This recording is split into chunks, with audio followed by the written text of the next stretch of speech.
Morning.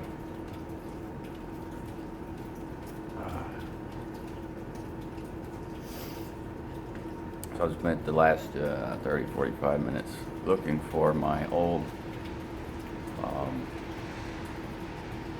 private Bitcoin wallet encryption key for Bitcoin. The original Bitcoin wallet. And because I had maybe 2 Bitcoins in it when I closed it, maybe more, I don't know. That was before Mt. Gox, so it could have all been hacked and gone.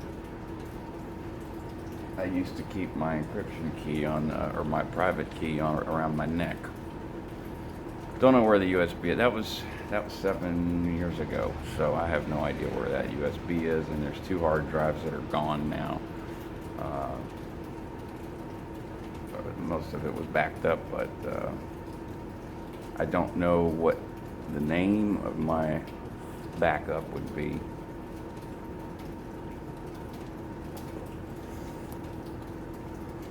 I just thought maybe on the off chance I might find it, and maybe my brain will remember. There was a squirrel mail account that I had that you could only, that at that time I think you could only access it through an Onion browser or Tor browser. But I can't remember my email address for my squirrel mail or the password, and I know that it was very long. And I didn't put it on my KeyPass, which is a password rememberer for long encrypted passwords. But I didn't give it a random encryption. I actually used some poems and poetry to so that I could help myself remember the passwords. But they're long. They're poems. So I'm telling my brain to remember it. Hopefully over time I will, but I just said that I gotta let it go because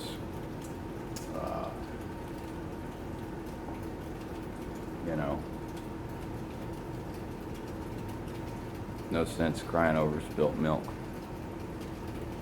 I have I got a picture of the receipt when I bought the $300 of Bitcoin back in 2012.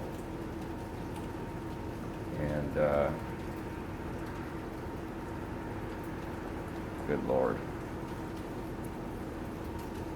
that was the second transaction that I had done. First one was in 2011, a $300 investment. So the second one I had about 50 Bitcoins. So that's what I'm looking for. But that's just an introduction. I don't know if you guys heard that John Travolta's Gotti series was sold back to the screenwriters or whatever. He got pulled.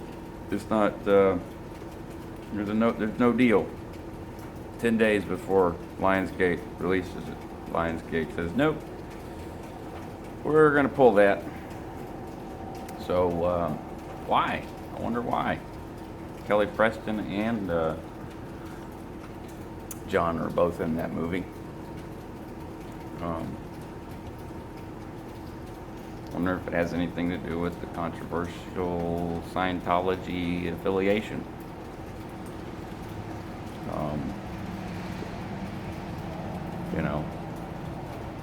It's a lot of exposing stuff that's been going on. Going Clear, Daru movie, Danny Masterson, and a whole bunch of YouTubers. So, I don't know. For some reason, yesterday I was thinking about Melrose. Well, actually, I was talking to one of the subscribers and answering some questions. And it made me think about the walking up and down Melrose all day long. And Judd Nelson used to hang out at the Mexican restaurant right there on Melrose, and I remember the cross street, not far from Urban Outfitters and Starbucks. And he'd just sit there. He'd be there as soon as they opened in the morning, when drinking margaritas. And I mean, you're so laser focused on selling books and stuff. I did try to sell him a Dianetics book one time, and he was not interested. But I also remember vaguely, he tried to get me to sit down and have a drink with him, and I don't, as a staff member, that's no, you don't do that. But he wanted to talk to me about, why the fuck are you walking on the street all the time, man, selling these fucking books? He seemed like a real nice guy, although he was definitely an alcoholic at that time. And me being a Scientologist, I just wanted to help him. And if he was such a degraded being that, he couldn't stop drinking and he wouldn't want to listen to reason, I couldn't find a ruin with him, he wouldn't let me find a ruin with him, then I was wasting my time. It's kind of funny, the people you meet,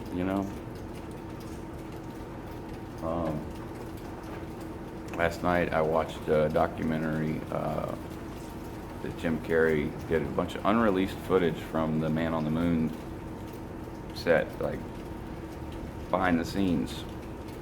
And he explains that Andy Kaufman took over his body and did the movie for him. And he talks vaguely, or briefly, not vaguely, he talks briefly about Eternal Sunshine of the Spotless Mind. And he also gave some really, really great insights into his roles in his movies and how they fit his life perfectly for that time period, what he was going through. Andy Kaufman's, or The Man on the Moon being one of them. And afterwards, he felt completely lost. He felt like he had just not been present for the whole movie. And then he did The Truman Show, and then he did Eternal Sunshine. Well,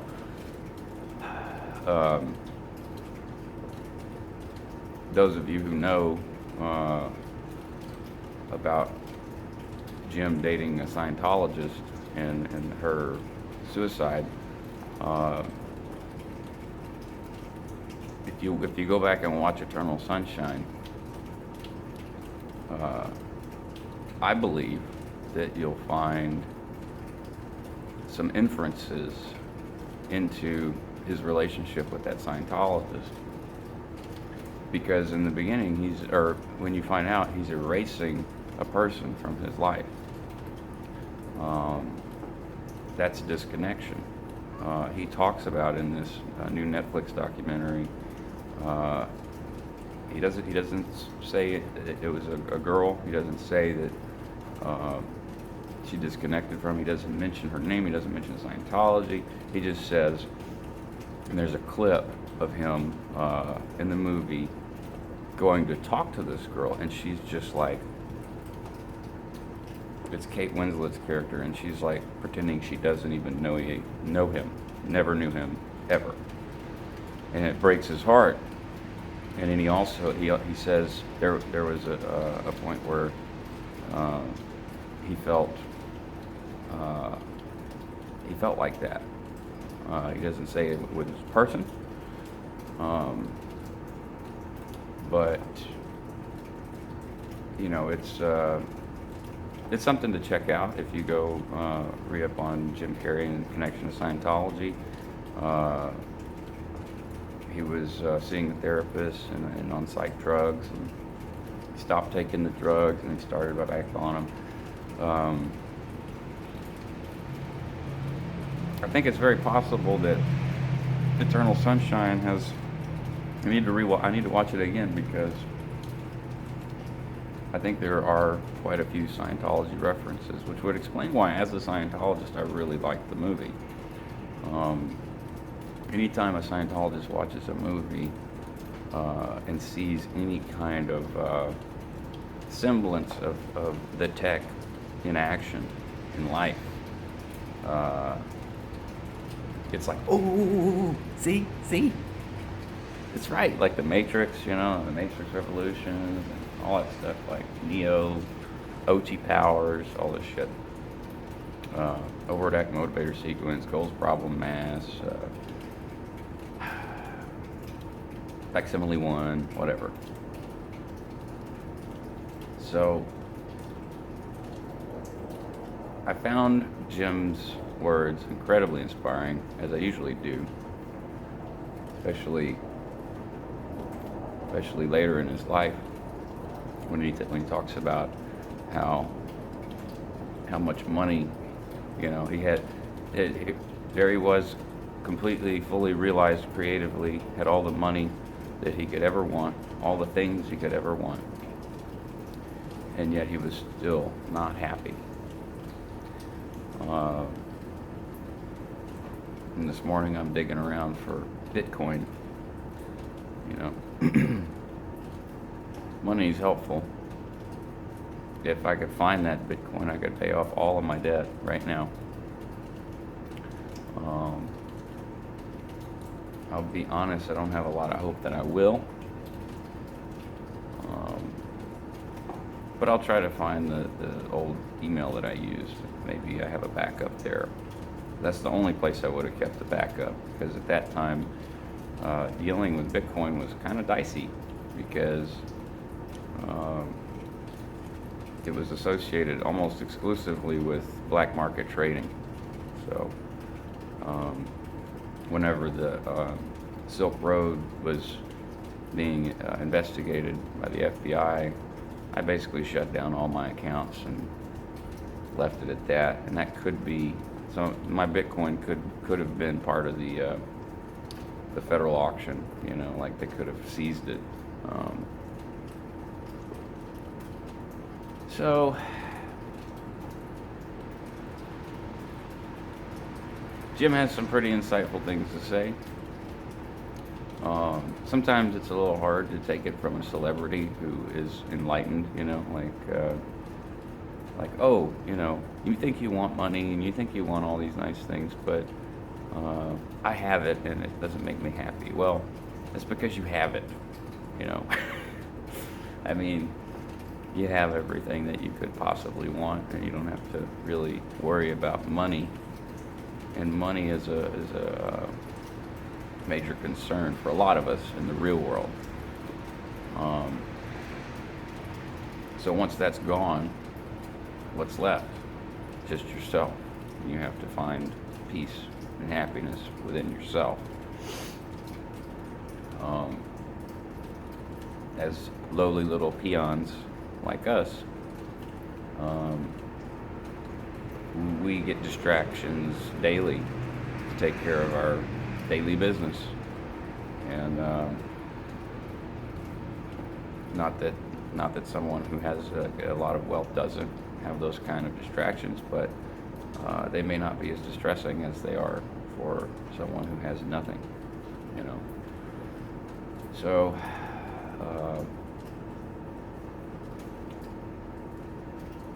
there's two sides to everything.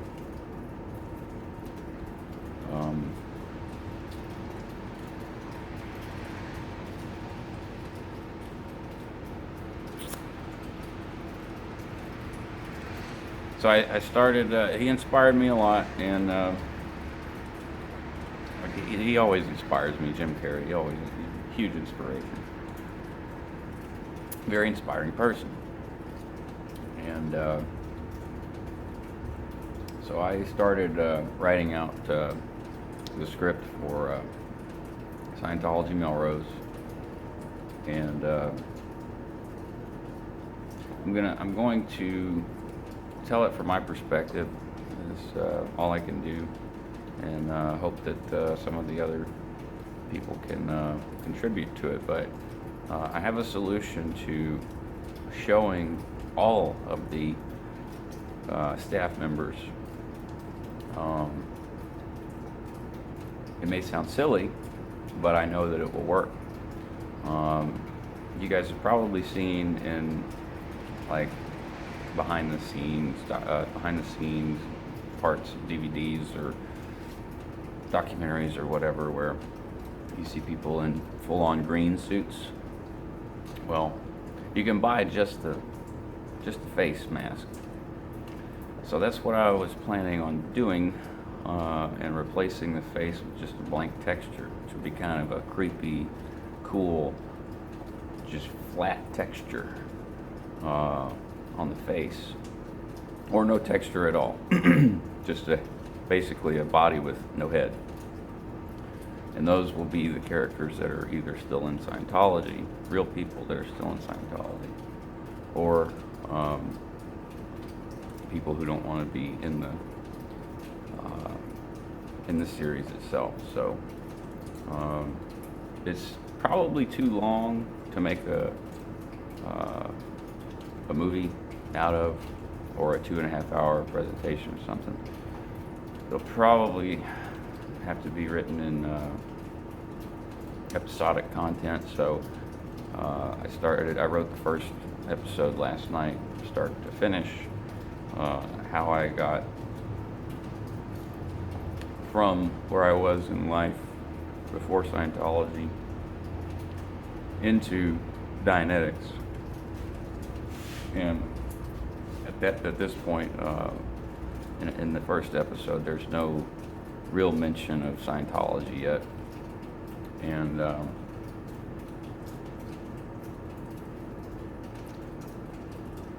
so that's what I'm working on.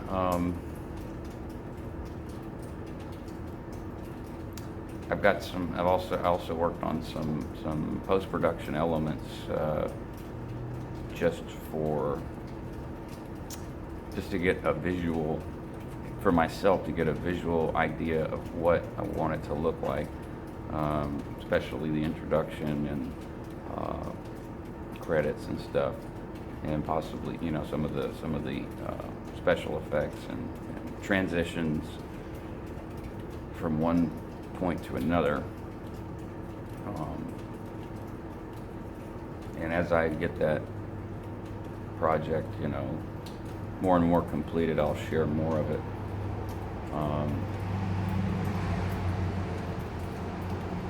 But I'm simply calling it Scientology Melrose. That was how it was presented to me, and so that's how I will present it to you. Now, fair warning. It'll be a while before it gets to the parts that are really disturbing. As I was saying in early videos, there's an element to some of the anti-Scientology content that is popular, that is simply bashing the church, which is great. But there's an element that's missing, that is, what did you do in the church? And someone said, I don't know quite who, someone said that the Catholic Church has nothing on Scientology as far as confessions go. And that's the damn truth. So some of the things that I'll be portraying myself doing are not going to seem like me at all. They're a different person. Not a good person. Not someone that you would want to, not the person that you want to see right here in front of you right now. So I just wanted to give you fair warning, far in advance. So that's it. That's my update. John Travolta got shafted on the Lionsgate picture, which is a big deal, because he's such a big star. And not only him, but his wife as well. So that's PTSness in the church. John's going to get a PTS handling as well as his wife. And we'll see what happens. We'll see who picks it up. We'll see who buys it. Everything's been done. The show's done. It's a docuseries biopic of John Gotti. So someone will probably pick it up. But Lionsgate isn't. And props to you for that, Lionsgate. I don't dislike John. I think that that most public Scientologists are victims as much as staff, except staff tend to do a lot more damage and cause a lot more of a wake in the community of the public Scientologists in terms of financial ruin. So, yeah. Christmas is coming up. Hope you guys are ready. And I'll talk to you soon. Zenu Zenu.